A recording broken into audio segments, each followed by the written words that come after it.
14 años.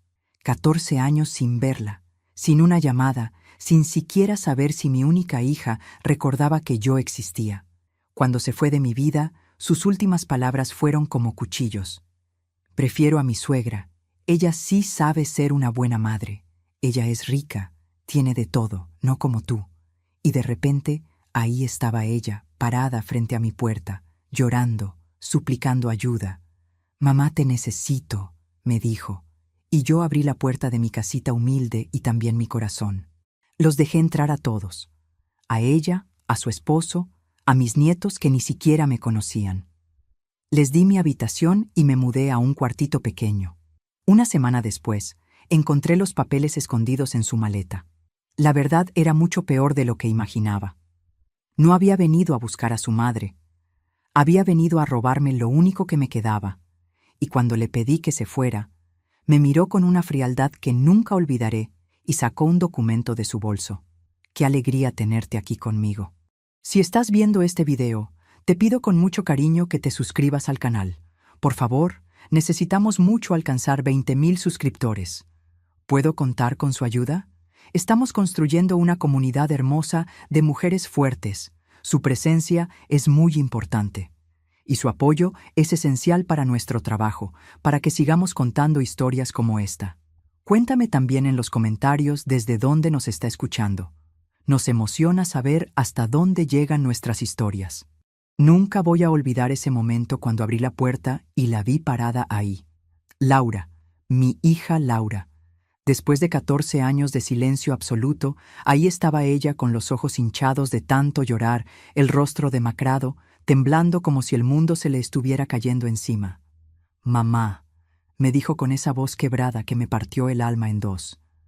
«Mamá, necesito tu ayuda». Y detrás de ella estaban 3 personas que yo no conocía pero que llevaban mi sangre en las venas. Su esposo Javier, un hombre alto de mirada fría que ni siquiera me saludó cuando lo miré. Y mis 2 nietos, Sofía de 12 años y Diego de 9, que me observaban con una mezcla de curiosidad y algo que parecía desprecio, como si yo fuera algo sucio que encontraron en la calle. Era diciembre, hacía frío, y yo estaba parada en la entrada de mi casita pequeña, esa casita que compré con 40 años de trabajo sin parar, sintiendo que mi corazón se partía en 1000 pedazos otra vez, exactamente igual que hace 14 años, cuando ella me dijo esas palabras que nunca pude sacar de mi mente. Esas palabras malditas que me persiguieron en cada noche de soledad, en cada cumpleaños que pasé sola frente a un pastel pequeño con una sola vela, en cada Navidad sin familia donde preparaba cena para una sola persona. Prefiero a mi suegra. Ella sí sabe ser una buena madre. Ella es rica, tiene de todo, no como tú que solo tienes pobreza para ofrecer. Eso me dijo Laura cuando decidió irse de mi vida para siempre, cuando decidió que yo no era suficiente para ella, cuando decidió que mi amor, mi sacrificio, mis manos destrozadas de tanto coser no valían nada comparado con el dinero de su suegra. Y ahora estaba aquí, llorando en mi puerta como si los últimos 14 años no hubieran existido, como si no me hubiera arrancado el corazón y lo hubiera pisoteado hasta convertirlo en polvo. Mi primer instinto fue abrazarla, porque a pesar de todo, a pesar del dolor insoportable que me causó, ella seguía siendo mi hija, la niña que cargué en mi vientre durante 9 meses, la bebé que amamanté, la pequeña a quien le canté canciones de cuna cuando tenía pesadillas y se despertaba llorando en medio de la noche. Pero algo en mí se detuvo en seco. Algo en su mirada, algo en la forma en que Javier miraba mi casa con esa expresión de desprecio, algo en cómo Sofía y Diego arrugaban la nariz al ver mis muebles viejos y mis paredes despintadas. Laura empezó a hablar rápido, desesperada, atropellando las palabras como si tuviera miedo de que yo cerrara la puerta en su cara. Me contó que la suegra murió hace 1 año, que pasaron por momentos muy difíciles, que no tenían a dónde ir, que solo necesitaban quedarse unos días mientras se organizaban y encontraban algo mejor. «Por favor, mamá», me suplicó con lágrimas rodando por sus mejillas. «Solo unos días, te lo prometo. No tenemos a nadie más». Y yo, Dios mío, yo abrí esa puerta. Los dejé entrar a todos, a los 4. Mi casita es tan pequeña que apenas tiene espacio para mí. Son 2 habitaciones minúsculas, una sala diminuta donde apenas cabe mi sofá viejo que compré usado hace 20 años, y una cocina tan estrecha que tengo que caminar de lado cuando abro el refrigerador. No es mucho, lo sé. No es nada comparado con la mansión donde vivió Laura todos estos años, pero es mía. La compré peso a peso, cosiendo hasta que se me adormecían los dedos, trabajando cuando tenía fiebre y el cuerpo me dolía, sacrificando comidas para poder pagar cada mensualidad durante años y años. Y se la di a ellos. Les di mi habitación, la única que tiene una cama decente y un closet donde guardo mi ropa, y yo me mudé al cuartito de servicio. Ese espacio diminuto al fondo de la casa, donde apenas cabe un colchón viejo que olía a humedad y una cómoda pequeña donde tuve que meter toda mi vida en 3 cajones. Lo hice porque pensé, ilusa de mí, que tal vez esta era mi segunda oportunidad de recuperar a mi hija. Que tal vez después de 14 años de ausencia, ella finalmente entendió que el dinero no lo es todo, que el amor de una madre vale más que todo el oro del mundo. Qué equivocada estaba. Qué terriblemente equivocada. Los primeros días fueron extraños, tensos, llenos de silencios incómodos. Laura apenas me dirigía la palabra, solo lo absolutamente necesario. Buenos días, mamá. Gracias por la comida, mamá. Pero siempre sin mirarme a los ojos, sin ese calor que debería existir entre madre e hija después de tanto tiempo separadas. Javier ni siquiera fingía cortesía o agradecimiento. Se sentaba en mi sofá como si fuera el dueño de la casa, cambiaba el canal de mi televisión sin preguntarme siquiera qué estaba viendo, dejaba sus zapatos tirados en medio de la sala, sus cosas desparramadas por todos lados como si estuviera marcando territorio. Y los niños, Dios mío, los niños eran aún peores. Sofía, con apenas 12 años, me miraba exactamente con el mismo desprecio que vi en los ojos de Laura hace 14 años. «Abuela», me dijo el segundo día mientras desayunábamos en esa mesa pequeña que apenas nos cabía a todos, «¿por qué todo aquí es tan viejo y tan feo? En la casa de mi otra abuela todo era bonito y nuevo». Diego se reía de todo lo que veía, de mis muebles desgastados, de mi ropa remendada, de las cortinas viejas que cosí yo misma hace años. «Huele raro aquí», decía tapándose la nariz con una mueca de asco. «Huele a viejo». Y Laura no los corregía. No les decía nada. Se reía bajito junto con ellos, como si yo fuera una broma privada que compartían los 4. Yo dormía en ese cuartito diminuto, acostada en un colchón que se hundía en el medio, mirando el techo lleno de manchas de humedad, escuchando las risas y las conversaciones que venían de mi habitación, de mi casa. Escuchaba cómo Javier le decía a Laura en voz baja, pensando que yo no podía oírlos: «No sé cómo aguantaste tener una madre así. Mira cómo vive, como una pobre». Y escuchaba cómo ella respondía, con esa voz llena de vergüenza que me destrozaba: «Por eso me fui, por eso preferí a mi suegra. Ella sí sabía vivir bien». Cada palabra era como un cuchillo que se me clavaba en el pecho una y otra vez. Pero yo me tragaba las lágrimas, apretaba los dientes, me decía a mí misma que solo serían unos días como Laura prometió, que pronto se irían y yo volvería a mi rutina, a mi soledad, pero al menos a mi paz. Nunca imaginé lo que estaba por descubrir. Nunca imaginé que el verdadero infierno apenas estaba comenzando. ¿Alguna vez has abierto tu corazón a alguien que solo quería destruirte? ¿Qué harías tú si tu propia hija te traicionara de esta manera?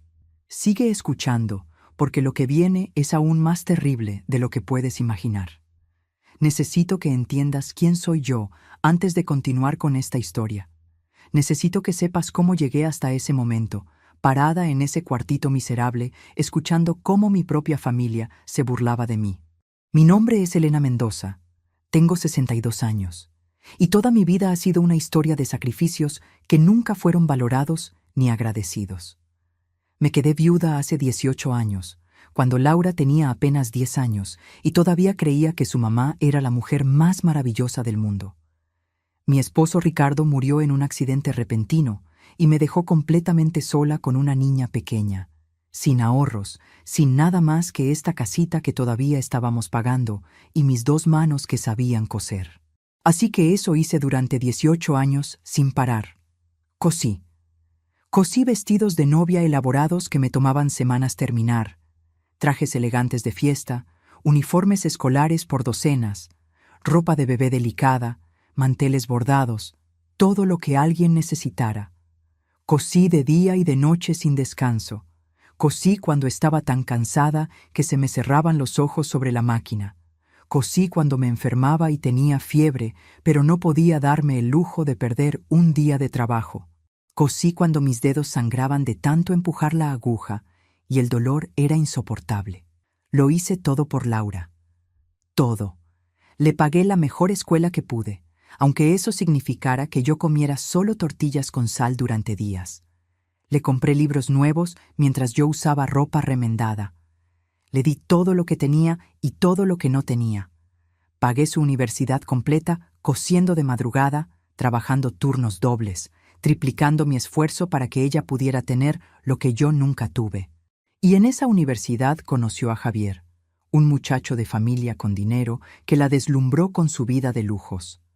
Cuando Laura se casó con él, su suegra, una mujer rica y manipuladora, la acogió en su mansión enorme y comenzó a alejarla de mí sistemáticamente. Le llenaba la cabeza con veneno. ¿Para qué visitas a tu madre?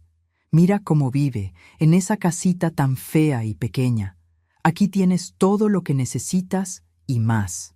Y Laura comenzó a avergonzarse de mí, de mi pobreza, de mi casa humilde, de mis muebles viejos que compraba en ventas de garage.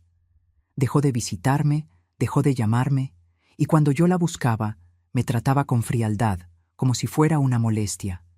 Hasta que llegó ese día terrible, en que me dijo esas palabras crueles sobre preferir a su suegra rica, y yo quedé destrozada, pero seguí adelante, cosiendo para sobrevivir, para pagar esta casita que ahora es lo único que tengo en el mundo. 2 habitaciones pequeñas, una sala diminuta, una cocina estrecha, pero comprada con décadas de sacrificio y lágrimas. No tengo ahorros en ningún banco, no tengo joyas escondidas, no tengo lujos de ningún tipo. Apenas tengo para comer cada mes después de pagar los servicios. Pero esta casa representa toda mi vida de esfuerzo, y eso es algo que Laura nunca entendió ni valoró. Si te está gustando esta historia, por favor, asegúrate que ya estás suscrita al canal. Necesitamos mucho alcanzar 20,000 suscriptores. ¿Puedo contar con su apoyo a nuestro trabajo? Después de una semana de estar viviendo apretados en mi casita, empecé a notar cosas extrañas que me ponían nerviosa. Laura y Javier susurraban en la habitación que antes era mía, siempre cuando creían que yo estaba dormida en mi cuartito. Hablaban en voz tan baja que no podía escuchar exactamente qué decían, pero el tono era conspiratorio, calculador, como si estuvieran planeando algo que no querían que yo supiera. Sofía y Diego se quejaban constantemente de todo.